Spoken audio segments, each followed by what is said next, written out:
So this is a property that we're looking to purchase. It was partially burned. So right now we're trying to work with the county and see what's salvageable, and hopefully we can do a rebuild, partial rebuild versus a slab rebuild.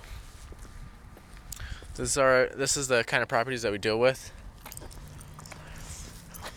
You know, pretty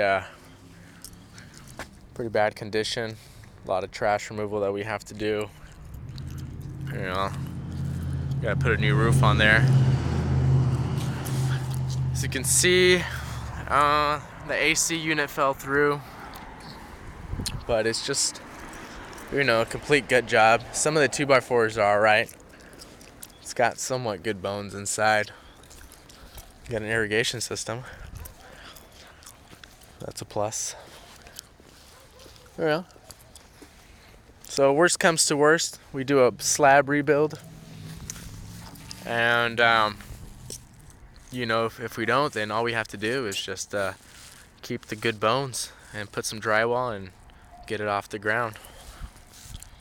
But yeah, so hopefully you guys can continue with us and see what this property looks like in a few months.